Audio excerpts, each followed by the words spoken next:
welcome you to BeMoreNews.com, the news before the news, where we uncover the truth.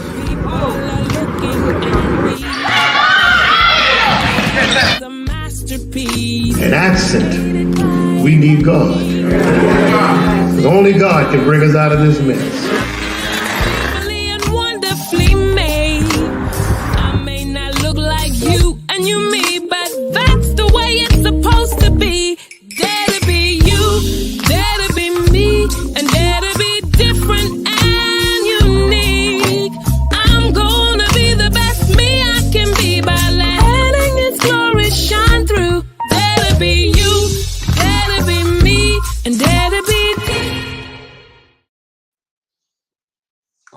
All right. Had a little technical challenges getting started this morning, but we are here.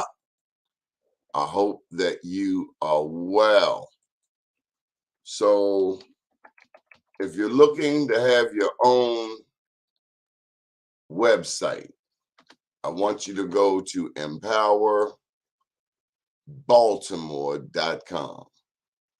If you're looking to build your own website, to learn how to do your own website, I took this class over at the Impact Hub over at North and Charles, across the street from Odell's. I know you know where Odell's used to be. Well, that little area over there, I think it used to be a theater.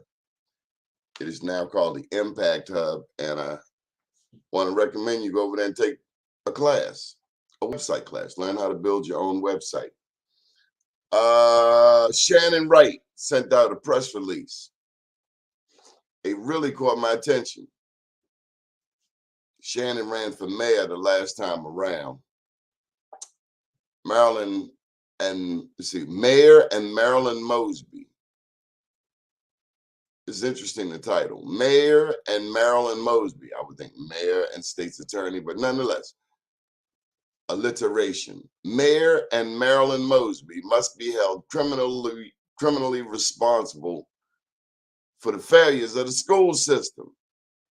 The issues continuing to plague Baltimore City and the elected officials who stood by and did nothing require more than snippets and sound bites. You know, Shannon makes a great point. Nobody wants to claim responsibility for the school system. Nobody. I want y'all to remember that the next time somebody come in front of you and wants your vote. No one accepts responsibility for Baltimore City Public Schools. It's not my responsibility. Wait a minute. When you were running for such and such, didn't you say such and such? Huh? Nobody claims responsibility for 1 in 8 students' grades being changed. What corporation can you work at and mess up 1/8 of the work and keep your job? I got time. Nowhere. That's the answer. All right. Joining us today, we have an announcement, a special guest. We have Tamala Tucker that's going to join us. Are you ready? Good morning. Good morning. Good morning. You're not Rudy Williams. I thought Rudy was coming on here. What's going on here? What kind of chicanery y'all got going? This is a double move. We got you. We got you. All right. You know what? I'm going to shut up and let Mr. Rudy handle his business. Y'all making me dizzy moving that camera now. Stop it. Okay. Rudy. Hey, Donnie. Good morning. How you doing, man? Long time no see. Now, I see the shoe talk. I don't see you. I'm right here. Okay. Y'all trying to do too much early in the morning. Okay. What's going on, Mr. Rudy? Oh, man. You just said it. We try to do too much, man. Well, not you. It's Tamala's fault. I'm glad you said it, you know. I'm glad you said it, man. Do you know anything about colors? I was with an artist yesterday, and this artist was really into colors. says certain colors represent different moods, like green represents growth, and blue, she said, is calming. She said lavender was calming. I'm thinking because I got some rooms to repaint, and I'm trying to think of some great colors. I just wondered if you know anything about painting. Yeah, I know a little bit. You want bright colors. Yeah? Bright colors? Why bright colors? Because bright colors uplift you. Dark colors, certain drab colors, you know. That's why, like, back in the early days of penal reform, they used to use like drab colors, green and brown, that'll bring your spirit down because they didn't want you to be up. They wanted you to be sober so you can think and repent. That was the theory in the beginning of penality. And the thing with colors is that colors are a product of light. Colors are a product of light, and all light has certain frequencies. Some frequencies lift you up and some take you down, right? Sound like people. So you want to use, that's why like in the kindergarten, you notice in the nursery room, they put the bright colors for the babies. The babies be full of energy. You know, some colors take away your energy. They drain you, man. You go in the house, and they got the drab colors, the wrong colors, olive green, and even black, you know, makes you real sober. That's why they wear black to funerals. That's why the judge wear black robe, black hearse. So colors is important, you know. A lot of times in your life, you surround your house with the wrong colors. You've been in the wrong environment, and you wonder why you feel down, and you can't put your finger on it. It'd be the colors. Damn, you just taught me something. I grew up above a funeral home till I was 9. That's why you so serious. I knew you had jokes. I knew you had jokes. You got a birthday coming up. Are you ready? Is there gonna be a big party? Yes, it is. It's gonna be at the Bamboo Lounge on 229 Old Town Road, Franklin Town Road. It'll be my second birthday since I've been home. And it's also an anniversary of my 1 year home celebration of that. You know. How's it been, Mr. Rudy? Oh man, it's been busy, man. I ain't really had time to really contemplate what it means yet, you know. Too busy. Yeah, I had so much to do. It's like, you know, I've been on the bench for 31 years trying to get in the game, you know. And I'm watching the other players, you know. And I feel like I know I can beat them playing, you know. And I'm telling the coach, put me in the game, put me in the game, coach. And the coach saying, no, calm down. He got his stars in there, right? Because we're in trouble. When he see that there's no way we can win and we got like 4 minutes left in the game, he pulled them out because he got to protect them. He don't want them to get hurt unnecessary in a game that we can't win. So he sent me in there with 4 minutes left. We down by 20 points and all that. And that's my opportunity. I'm not complaining, nothing. I'm going to jump on it and I go in there, you know, and hit 30 points. That's how I feel. And we win the game. Who's your favorite basketball player? Steph Curry right now. Steph Curry, he's a point guard. That's my position. He's amazing. He's a beautiful human being. You know, he's just like, what can you say? I can't say nothing bad about it. Steph Curry, that's right. I'm impressed with those athletes who give back to their community. I'm impressed with those athletes who take their job as a celebrity, as a superstar, seriously. When I think of Harry Belafonte was a part of every major civil rights movement of his lifetime. He helped finance Dr. King and the civil rights movement. He's still doing it. Big brother. I done watched some videos lately, whether it's local, whether it's West Coast, all our rappers rapping about the same thing. Selling dope. Negativity. Is that all? Is that all? Is that the only way to get street cred? I mean, I'm listening to almost word for word what was said 20 years ago. I gotta find a slicker way of saying I'm poisoning my people and I should be revered. Right. You know what we gotta do? We gotta make it all right to be a man, right? Right now, it's not cool to be a man because, you know, a man might not have a Bentley, you know, or diamond Rolex, you know. But a man is somebody that's affected, that take responsibility. He should get the highest praise. So we got to make it all right to be a man, you know, instead of being, you know, somebody, you know, center of attention, playing to the crowd at any cost, you know, bragging about material things. We got to change the value system, you know, and I feel like energized, you know. We got to change the paradigm, you know, what a man is, you know, because we got a hidden enemy, not really so hidden, you know, because it's obvious, you know, that's powerful, you know, and crafty and clever. And he got his hand in our culture at all times, you know, manipulating.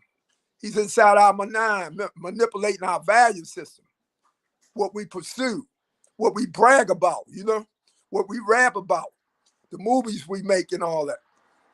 So we got to put the definition of a real man center stage in our books, our magazines, on TV, you know? And what that is, that's somebody's responsibility. That's somebody motivated by love, like you mentioned, Harry Belafonte. I can name a whole lot of LeBron James, Steph Curry.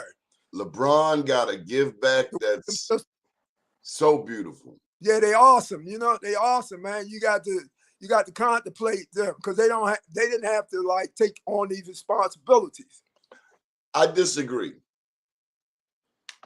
From a historical perspective, as it relates to our people and our history in this country, yes, they had an innate responsibility to give back. I'm no longer accepting that they didn't know, that nobody taught them.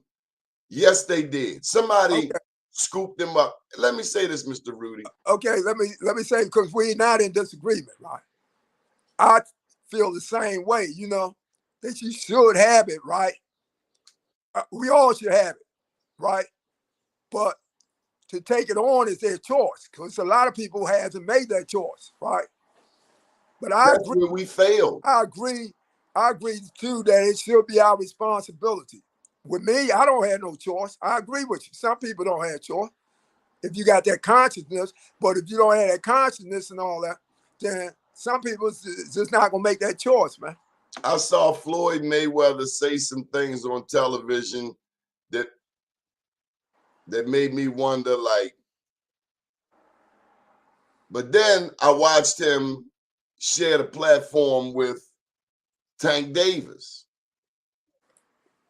And I know that there were some challenges, but for however long it lasted, I saw Floyd Mayweather's arm around Tank Davis, however long it lasted. And what I also know is, I understand he didn't like how much Floyd was getting. I get it. But Don King kept his hand in boxers' pockets for years. Right. Don King, his values come from the people that don't want to see us get up in value. He used his role model of success is the people that don't want us to thrive, the people that want to suck our blood and this and that. He think he's smart by imitating them. A lot of our people think that, you know. I mean, the vast majority. Then you got foreigners coming in here imitating, you know, the imperialists, the oppressor, you know, I capitalism. want to say this, please, to those people that come to America and have watched too much television, please don't let the pilgrims cause you to get your butt kicked over here. And I'm talking about people that come here and look at a black man almost like we short. Like, what you doing here? Oh, tell me about it, man. Or you walking down the street, might be 5 or 6 people from another country, and they kind of look at you like, when are you gonna walk around? You got the wrong one, partner. I experienced that similar the other day, you know. They looking at me like, you know, what you doing here? Yeah, you know, and these people probably been over here like 4 or 5 years, and I've been over here all my life. The first thing I want to give you is a stick but of they looking government. at me like something's wrong with me, like, you know, like they superior to me. First thing I want to give them is a breath mint out of grandma's pocketbook, one of them half sucked on breath mints grandma tried to slide you in church, had the little lint on it. Yeah, right. So we got a monumental task ahead of us in terms of changing the paradigm, our value system, and the way our people look at themselves, the way we look at ourselves, and the way other people. But first, we have to change the way we look at ourselves, and then the way other. If we change how we look at ourselves, the other task is going to automatically take care of itself. Mr. We're always Rudy, trying to change how other people look at us first. Mr. Rudy, we live in a day and time where we trying to look white and white trying to look black. Hey, white people trying to look like us and we trying to look like them. They always did. They always did. But they didn't have the technology. They didn't have the science to do that. Now they had the science to do that and technology. You see the truth is coming out, right? But you know, the last thing they got to pull off is to get our skin. If they can buy our skin right now, they sell. Did you know they sell melanin? They sell melanin, and then their mission will be complete. They would be the black man. We would be the white man. They sell melanin by the ounce. That's true. They sell it. That's true.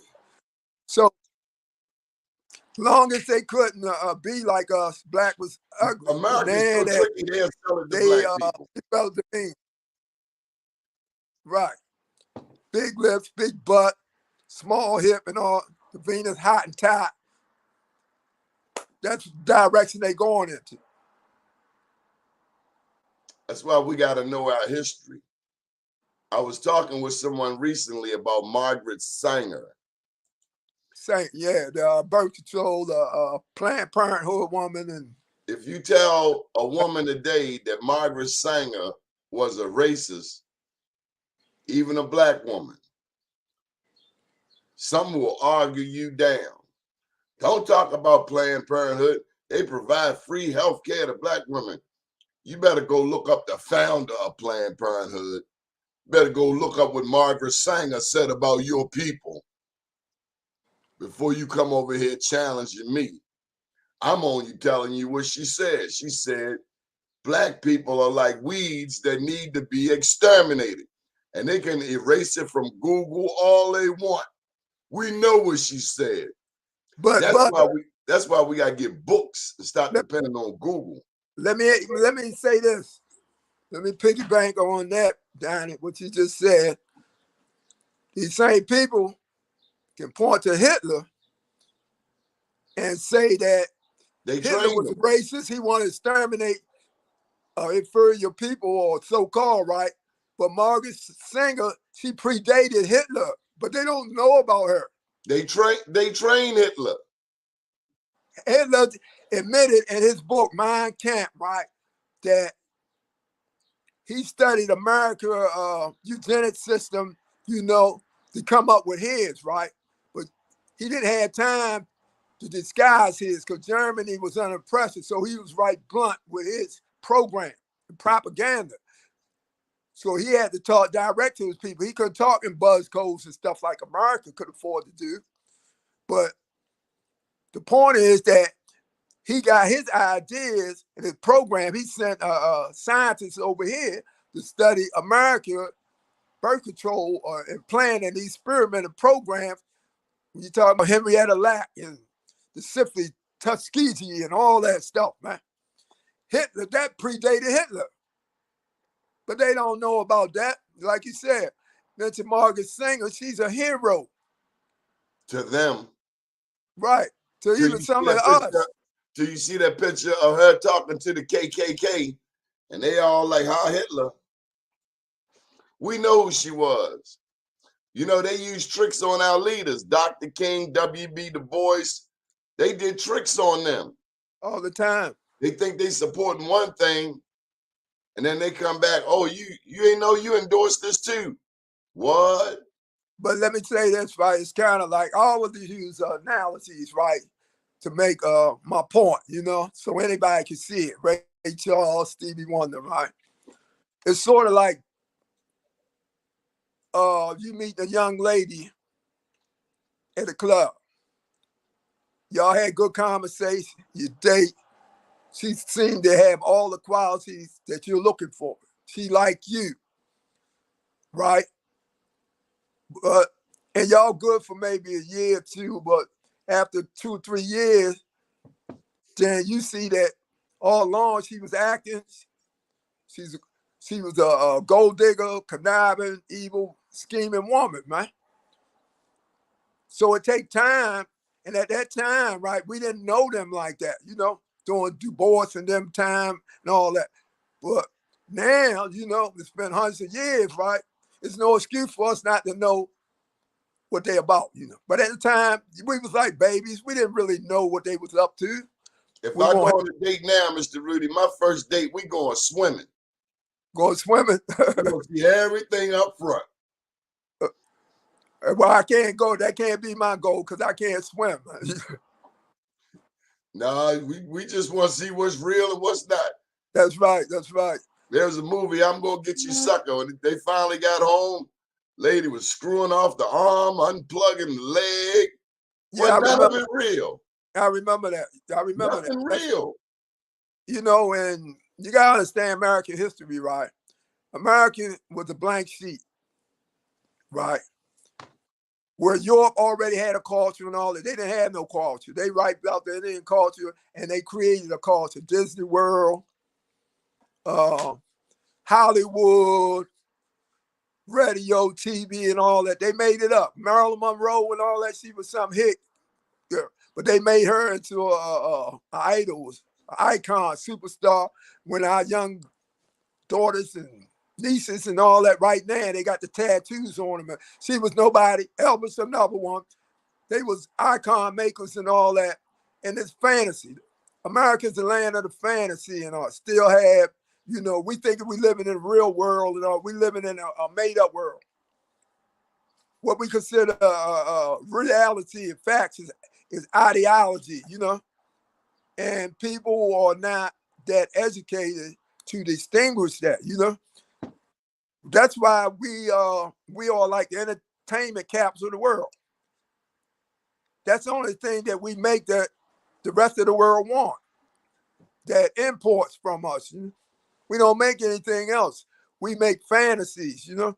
Every year we entertain the world. Every year, decade, you got to have a new set of gangsters. Al Capone, El Chapo, 10 years later and all that, because they create a narrative of the story.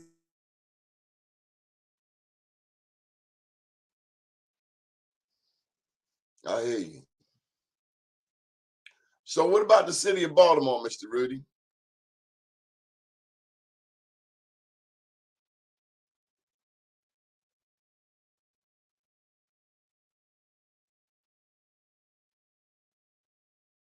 You went quiet on me.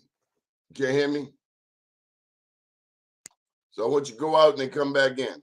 Like we have some technical challenges there. We want to see what they're dealing with in the city. Let's try them now. How you there? You there? Yeah, can't hear you. All right, so just when I was about to get to the good question, what is up with the city of Baltimore? Let me go back to this letter that Shannon Wright sent out. She said the issues continue to plague Baltimore City, and the elected officials who stood by and did nothing require more than snippets and sound bites. We ask that you join us for a press conference Thursday, 3 p.m., 729 East Pratt Street. We need immediate action. Letter writing is not enough, said Pastor Wright. So she wants the governor to step in, and she wants the state legislature to step in by any means necessary. Now, Baltimore about to get real ugly real fast. So see some of these other comments is, yeah, I'm a big fan of LeBron James.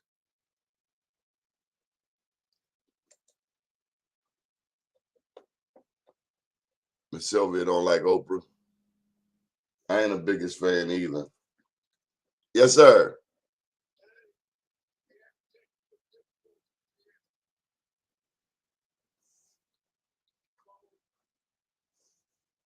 Okay.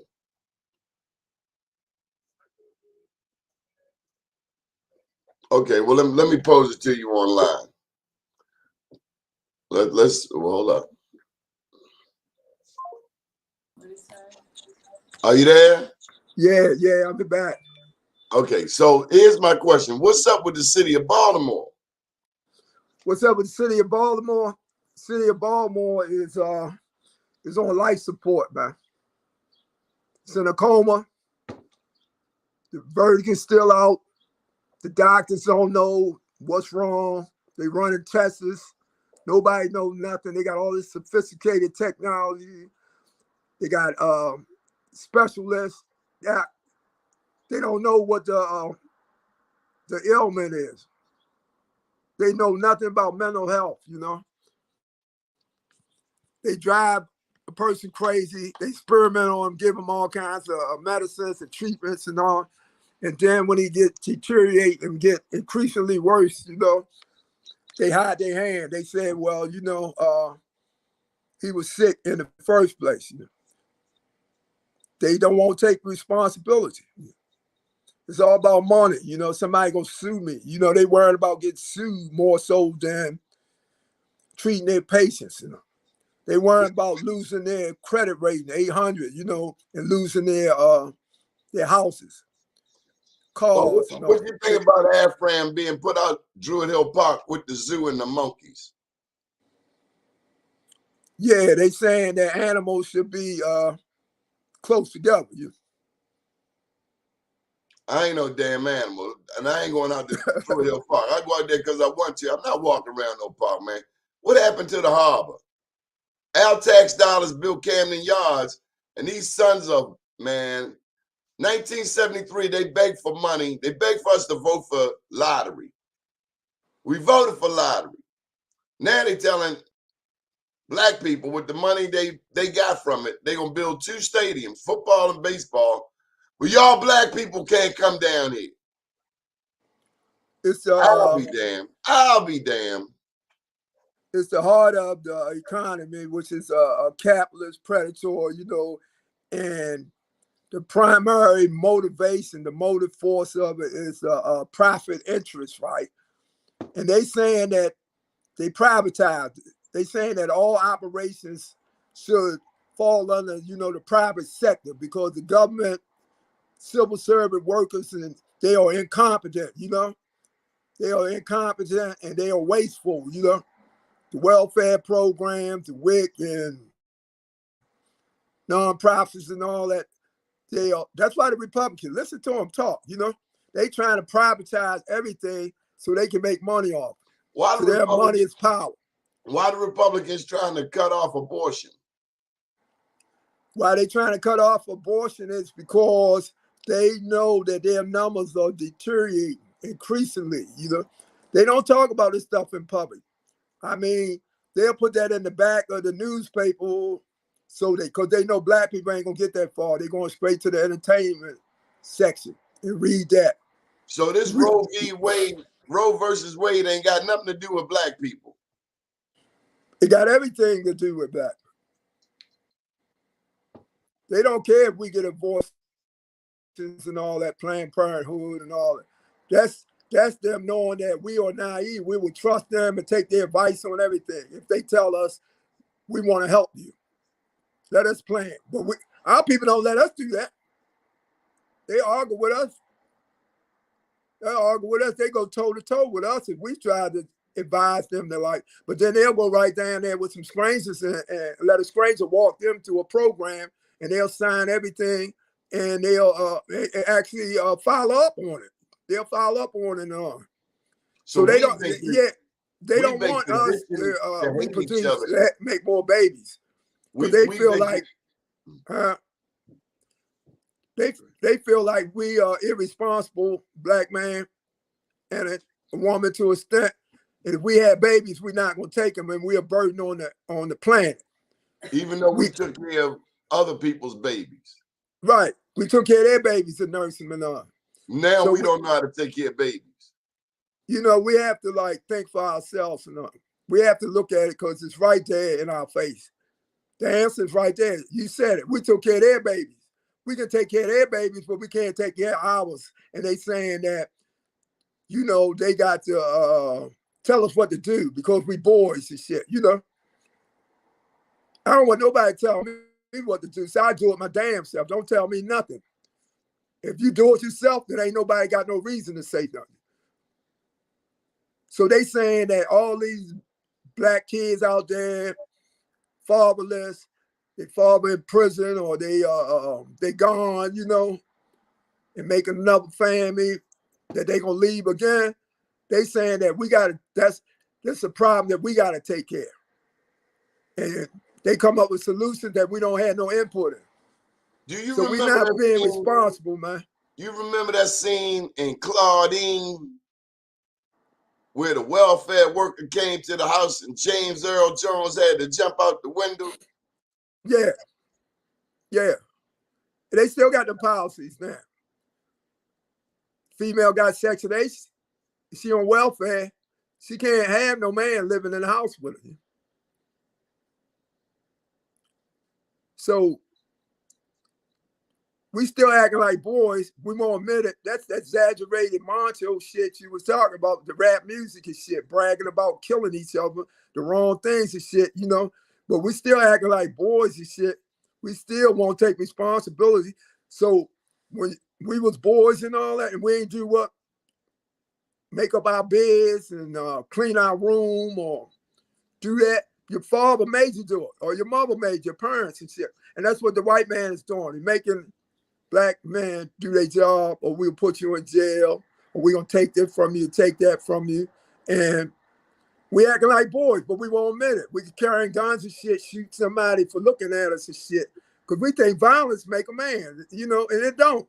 Just take care of your family, you know. I'm more impressed with that. Now, how many people you shot, killed, I ain't impressed with that at all. So I know the dudes punks. I was in jail when dudes come in there for killing people and all that. They ain't got no gun and all that. Now they won't even fight back. The guards slapping around, beating on them. The judge talk to them like punks. The lawyer don't respect them and all that. They just put them on assembly line and keep them shuffling towards, you know, obsolete and irrelevance and shit. Mr. Rudy, you got an event coming up? Yeah, I got an event coming up. I got the Shoes That Talk. That's a play that's going to be in the Arena Playhouse in a couple weeks, July the 2nd and the 3rd. And I'm busy right now getting ready for this because it's always like a juggling act, you know. I'm dealing with people that's volunteered, that's motivated on, not by money, but by art creation, you know. So, and they got jobs and things like that. So they got other responsibilities and all. So there's a lot of things you have to juggle to pull this thing off, you know. What a lot is of the moving date? pieces. What's the date? Excuse me. When is the play? July the 2nd and July the 3rd, Saturday and Sunday. July 2nd, July 3rd. And where's it going to be? It's going to be at the Arena Playhouse. Only black theater in probably Maryland. I know it's the only one in Baltimore City. And it's the oldest black theater house in the country. Right. That's why I chose to do that instead of a larger platform, right? Because relationships is worth more than money. And I have a strong relationship with Miss Owens. She's like my big sister. Slow down. You got what? I have a strong relationship with Mrs. Owens. You can't say that, Mr. Rudy. She was the English teacher at LaMelle. You can't say that, Mr. Rudy. I ain't sharing Miss Orange. Don't get jealous. Don't get jealous. But me and Miss Owens is like two peas in a pot. In a short period of time, it's like all love, man. She loves our people. She's a great teacher. Class act. Always fly. Always fly. Do our women dress like that anymore? I mean, I know you know women. You know, your lady's a queen. Miss Orange is a queen. They dress like women. I'm seeing some of the women dressed today. It's like, are you trying to date me or threaten me? Yeah. They look harder than the dudes. You know, sometimes we had one-on-one conversations. I stopped at the playhouse, go in the office and talk. And she like one of the only person can calm me down. I can have a calm relationship with her. At LaMelle, that fine lady was up LaMelle. Up LaMelle, they were banking security guards. Not in Miss Owens' class. We're not having any of that foolishness. We had AD was in my class. I don't know if you remember Eric Scott. No. When it came to that class, she was the queen. Beginning, middle, and end. Everybody bowed down. I heard about that. Unfortunately, you know, I was up Boyd Village and other schools. School for bad boys, hard head, don't want to listen. So I didn't get to experience them years. You know. Wish I had it though. So look, do we want people to buy tickets? Are there tickets available for the July 2nd and 3rd show at Arena Players? Yeah, they are. You can get them at Goldie's Seafood Restaurant, 6212.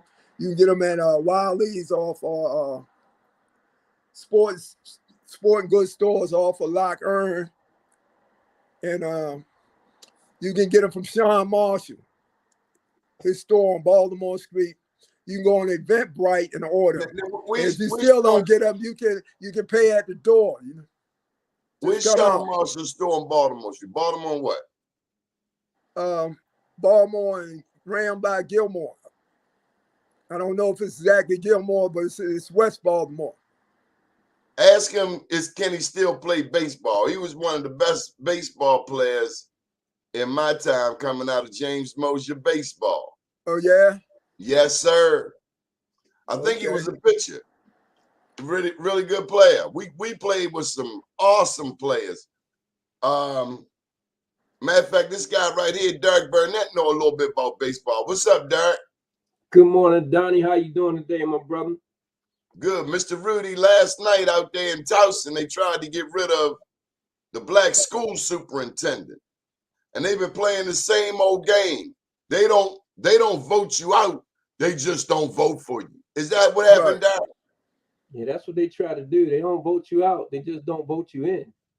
Hey, let me tell you something that I experienced a couple nights ago. I was downtown, ran Light Street where they got the cafes and Cross Street where they got the market, attending a birthday party of a close friend of mine, family member. And I'm walking down the street. I couldn't find a parking space. It take you 15 minutes to ride around looking for it. So I parked like maybe a block and a half from the Cross Market. And I get out the car and I'm walking down the street. And I come upon a telephone pole. And it has a flyer on there, which caught my attention. And I look at it, and there's a picture of City Council President Nick Mosby. And it looked like a warning poster, man. And on there, it says, president of the city council, Nick Mosby, aka Mr. Moneybag.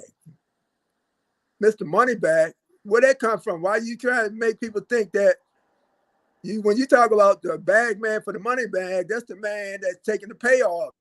You know?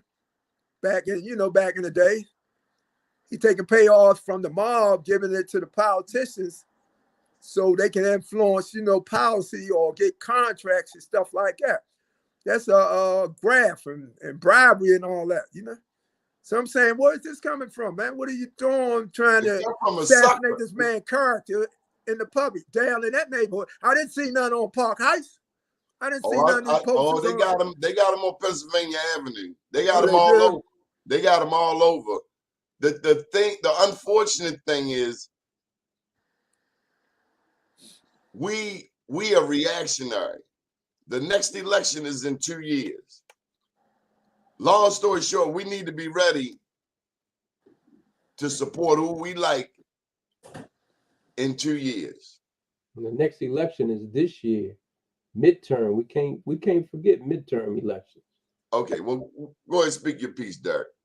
Yeah. We can't forget midterm elections because they have such an effect on our immediate surrounding governments and municipalities. In the next 2 years, that's a national election. So we're going to have... It's national, but here in the city of Baltimore to be for mayor. The next mayoral election is in 2 years. Okay, I got you from that perspective. Yes, I agree with you. But you're right. This is an election year right now. And so what happened last night out there in Baltimore County? Man, we had a great showing out there last night. The people showed up, organizations showed up, politicians showed up, representatives showed up. I heard Senator Charles Sidnor laid it down. Yes, he did. And he the one that kicked it off. Go ahead, Senator Sidnor. He was one of the first speakers and he put it through. Yes, he did. I'm proud of that brother. Hey, look, it's easy for us to talk smack about politicians, self-included. But when they do good, I want to be the first to congratulate them. State Senator Charles Sidnor, we are proud of you. I heard, I heard Tony Bazemore. Yes. Tony Bazemore, they said that he deserves a whole lot of accolades. They said he did his damn job.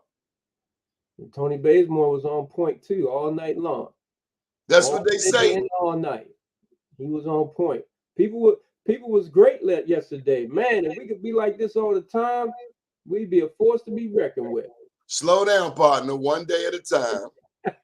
Slow down. Don't get too ahead of yourself. Man, we had Charles Sidnor kicked it off. It was like you spoke toward baseball. We had Charles Sidnor leading off. He set the tone. Then after Charles Sidnor, you had batting 2. She really should have been batting 3. Delegate Cheryl Pasteur. Oh man, Cheryl Pasteur set the tone. You know she got a dramatic background, right? So she used her dramatic background to convey her message. She was quoting Shakespeare. She was quoting policies and laws as it relates to lynching. She was quoting the most recent lynching law that they just passed. It's crazy, a couple of months ago in Congress. And then she conveyed it and related it all to this political lynching that they tried to implement as it relates to Superintendent Darrell. Hey, look here, Derek, we got Senator Sidnor right there on the line. What you say Sidnor did last night? Oh man, he set the tone. He let us off. It's like if we was in the baseball and the bases was loaded and we needed 4 runs to win, Charles made that hit, baby. He did a walk-off. What did he say?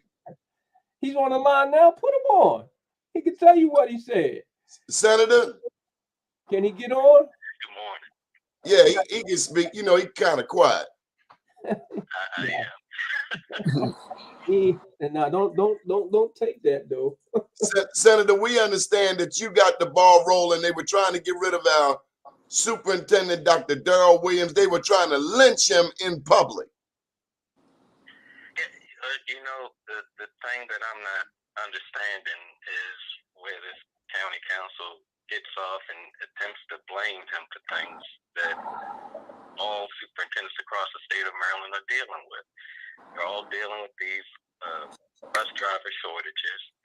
They're all dealing with academic issues because we're coming out of this pandemic. We're all dealing with disciplinary issues.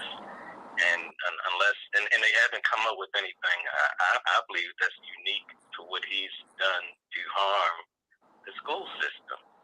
And if they don't have these harms, then I think they need to back off.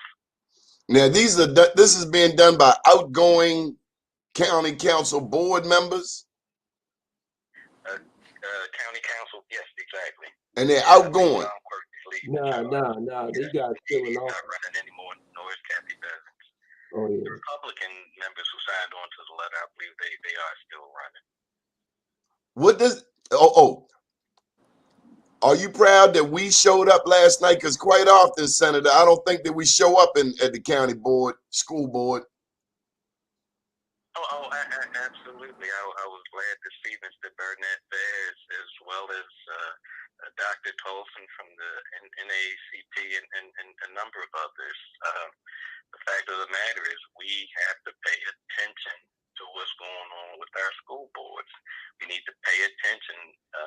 Now that Baltimore County has moved to this hybrid system, we need to pay attention to these elections and those who are trying to be on the school board. I mean, it's unfortunate. I'm just reading, and I just heard that I left the meeting a little earlier. They were having discussions about a new curriculum that would be more representative and inclusive for students and board members. They voted it down. Because I know my board member, she said now was not the time. I mean, she goes, and I'm talking about this May 19th meeting that they had on their curriculum committee, and talk about how Black boys aren't meeting their proficiency standards. Yet, when you come up with a new curriculum to address proficiency, they say, no, it's not the time. But when is the time? Wow. Well, Senator, thank you for taking time on this impromptu call. Thank you for enlightening us. But we also thank you for standing up. And I can be real critical of our elected officials, but when you do good, I got to celebrate you. So we celebrate you, Senator Charles Sidnor, and we wish you well on your reelection. Thank you very much. I appreciate it. Yes, sir. Have a great day. All right. Bye-bye. You heard it straight from the horse's mouth, Derek. Yes, sir. I was there. I seen him. The brother stood up just like you said. You know, I've always been proud of Charles. Charles is a great representative of the community. So, Mr. Rudy, we talking about Baltimore County. Right. A lot of times, you know, we understand Baltimore City, but a lot of us over the years, past 50 years, we moved out Liberty Road, Lockhern, Woodlawn, Catonsville. I love to hear Black people say, "Oh, I live in Catonsville." Because I remember a time I wasn't going nowhere near Catonsville. That sounded too much like some other places. But we live in Catonsville now. We live in Pikesville. But it's not, it's okay, we moved there because they got better schools. Mm-hmm. But the schools don't get better if we go out there with a project mentality, meaning we got to go to the PTA meeting. Right. Got to participate. Got to have input. Gotta have input. We move out there, Mr. Rudy, and we so busy working 2 jobs to pay that $200,000 mortgage, we ain't making it to the PTA meeting tonight. And next month ain't looking good either. Living above our means. Living above our means, basing our self-esteem on material things and money and things that money can buy. Politics, the thing about politics is it's a machinery of government. It's a rule-making machinery and a rule enforcing, and we have to be there because if we're not, we're going to get ruled out. That's what's happening, man. And what happened, they'll change the rules. They'll change the rules. For example, economically, you know, I noticed that the businesses downtown and in the city, they closed like 3-4 hours earlier than they did back in the days. What's that about? because blacks own them now. You know, they got to close them down early. They can't make as much money. They can control how much money you can make. So somebody made a rule, right? That's politics. But we party and dancing and all that, and we don't really know that, you know, they subtly making rules and stuff that affect us. How can we slow them down? How can we keep them in debt? Paying off this and that and all. That's the commercials, you know. You want a bigger house, a bigger car. I'm going to try to answer that. And this might sound ignorant. I say keep making love. Keep making babies. Because that seems to be the one thing that we win at. Right. And that's the thing they're concerned. Our babies, man, they're killing our sons in the streets. They're locking our sons up. We not, you know, they're separating fathers from sons. Mr. Reed, I got to get you. We going into Father's Day. We going into Father's Day. Now, we never had to compete to be fathers, and we still don't, truth be told. But in America, we got to compete. Mother's Day, nobody questions the mother.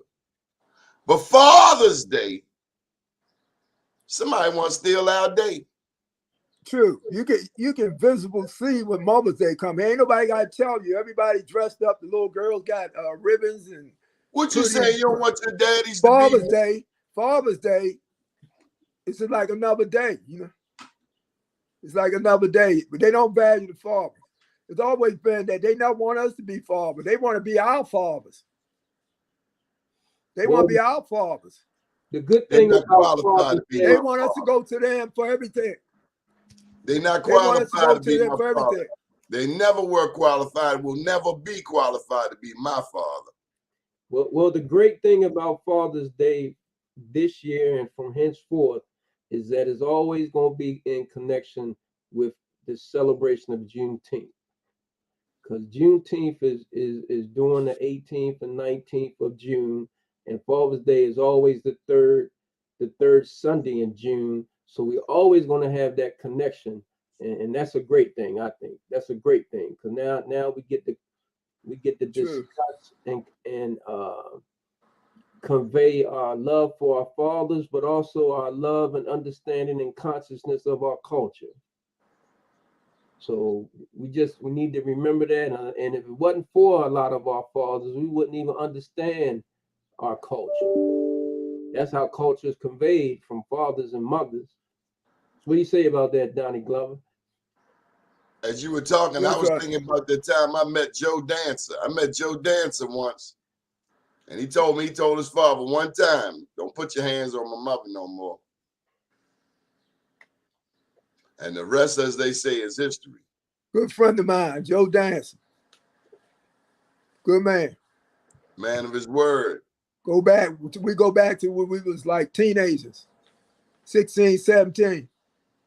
He followed the same roads that I did, you know, parallel lifestyle, you know, school of hard knocks. Ain't no illusion about, you know, relationships and allegiance and all that when you go to schools that we went to. There's a code, in other words. Right. You know, if you got it twisted, you're gonna learn immediately. You know, not 5 years from now. You gonna learn immediately. We live in a real world where cause and effect is closely related. You know, if you make the wrong choice, you know it 10 minutes later. You might get busted in the head or shot or something. Get handcuffs put on you. You know, we live in the real world. In the world, Hollywood and Congress and Wall Street and all that bunch of lies. Ain't nobody who they say they is. Everybody's trying to get the next man, you know. Bunch of opportunists and tricky. You got more love and respect in the streets than probably anywhere else. You're gonna sink and fall on your conduct, your principles, man. Okay. Doug, Doug, you got to get something in before you go. Man, I just love the support that they came out for Dr. Darrell Williams last night, superintendent of Baltimore County Public Schools. I mean, we had the NAACP there. You had senators there. You had councilmen there. You had potential delegate, and future delegate Cheryl Pasteur. Man, she set the tone. Cheryl Pasteur was awesome. She's a Baltimore County educator, Mr. Rudy, Dr. Cheryl Pasteur. Yeah. She's a dynamic woman, fighter for the people. Ain't scared of nothing. She showed out too, and she's going to be a force as a delegate representing the new District 11A. I'm just so glad she took it upon her heart to step down from the school board.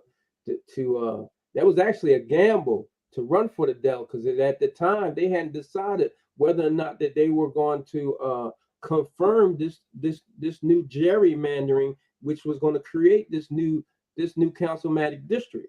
So she stepped down with the faith that, well, if they create it, I'm gonna be in position to run for this delegate. And they actually created it and got it done, such that it's a part of this upcoming primary election next month, July the 19th. And she's the only candidate running for her position. She's unopposed. So that was an awesome feat and effort on her part. And I'm so proud to actually know her. Good deal. Mr. Rudy, go ahead and announce your play on July 2nd and 3rd one more time before we get out of here. Yeah, we're having the Shoots and Talk at the Arena Playhouse July 2nd and the 3rd, a Saturday, Sunday weekend. It's going to be hilarious. It's going to be awesome. They enjoyed all that glitter and gold. I think they're going to enjoy this one even more, you know. And it's written and produced by myself, co-produced by my partner, Tamala Tucker. Who is Tamala Tucker? Because we see their name and this pretty picture behind you. Who is Tamala Tucker? Tamala Tucker is a dynamic individual, someone with love in her heart. She likes to help other people. She likes to bring joy and happiness. A spiritual person. Good deal. You really got to meet her. I can't just say in 2 minutes, you know, it's a lot to you. Well, I want you to have a happy life and a happy, safe environment. So whatever else you need to say, you can. Thank you. Thank you, Donnie. Thank you, Mr. Barnett. It's yes, a pleasure sir. being on the show with y'all, and an honor. Pleasure meeting you, sir. And Donnie, if I don't see you before this weekend, have an excellent Father's Day, my brother. You're a great example of a father. You've been doing it longer than me. I appreciate you. Much love and respect to both of you, gentlemen. Have a great day. I want to give much love and respect to Miss Harris, too. I noticed she made a comment as it related to a Man-Child in the Promised Land, that book. That was one of the first books my father actually suggested that I read, Man-Child in the Promised Land. And I read that book. My father was slick. He used to keep his library of the books he read in my bedroom. Yeah. He didn't say nothing. He would just get these books. He had a bookshelf that he would put up in my bedroom, not in his bedroom, in my bedroom. Man-Child in the Promised Land. I remember that book and the spook who sat by the door. I remember Malcolm X. Malcolm X's autobiography. I read that in 3 days. My daughter's reading it now. She actually sent me a text, said, thank you. I remember all 3 books. Right. All 3. I cherished them when I was coming up. That's I right. think Man-Child in the Promised Land was that Claude Shannon. Yep. Spook sat by the door. That was my one of my inspirations. That and A.J. Rogers, Superman the Man. Wow. And then, of course, you know, Richard Wright was my man. He was my Shakespeare. That's right. Richard Wright was my Shakespeare. See, we got to continue that, Donnie. We got to convey this cultural consciousness to this next generation, because they ain't getting it nowhere else. They're not getting this in the public school system. We need to make it mandatory that you need to come to after-school programs to participate and learn about our culture. That should be a part of your community service requirement. It starts at home. Yeah, but a lot of times they ain't getting it at home. I'm gonna tell you that by the way they acting on the street. They ain't getting it at home. Mr. Rudy, he right. We got some older people that's acting like younger people. Right. Because they never grew up, man. The system won't let them grow up. That's why when the white man call them boy, they like, boy, they surprised and all that, right? But he know they boys because he made them boys. You want to get married, what do? Do you go to your father and ask him for permission? No, you go downtown and apply for a marriage license and they charge you. Put this man in your business, a stranger who don't know shit about you. Go to your parents. We don't want to be treated like boys. Stop acting like a boy. That man ain't our father. I'm not going to him and ask him for permission to marry somebody I love. That's crazy. But we well trained to act like boys. We got to think about it. It's a lot of stuff we do similar to that, you know. But we complain about he don't do this, he don't respect us and all that, you know. But if he got to take care of your babies, our babies and all, he's not going to give you respect of a man. We want the respect of a man, but we ain't acting like men. So we got to take hard look at ourselves and stop pretending. Look in the mirror. When we look in the mirror, right, we see what we want to be, but we don't actually see what we are, you know. And if somebody try to tell you what you are, that it don't add up to what you think you are, then you ready to shoot him. You're mad. You hating on him. That's what they say. You criticize somebody, constructive criticism, you hating on them. They got the gun out, shooting at you. But that's tough love. That's tough love. So you got the parents scared to tell their children the truth. Just tell them young boys the truth because they gonna get mad. They got the gun out. You know, you hating on me. You can't tell me nothing. You know, they ain't gonna listen until they meet up with a hard time. You know, prison cell. They go in the courtroom. They don't open their damn mouth. But in the rap songs, you can't stop them from talking. Because let's stop faking. You know, let's be real. Let's acknowledge the truth because that's the only thing gonna set us free. That's why we ain't free because we love falsehood, lies, and all that stuff that we was taught in their system. America is an illusion. That's why they call it Hollywood, holy wood, you know. So they want to think something special about this wood that they waving the wand in your face and all that to get your attention while they doing the trick over there, the real tricks. All the stuff they put out on the media, on TV, Fox News, CNN, and all, that's to distract you while they doing the real trick over somewhere else, behind closed doors, smoke-filled rooms and all that. You know how that go, man. They making the payoff there, you know? But they want us to think that Nick Mobley is the bag man.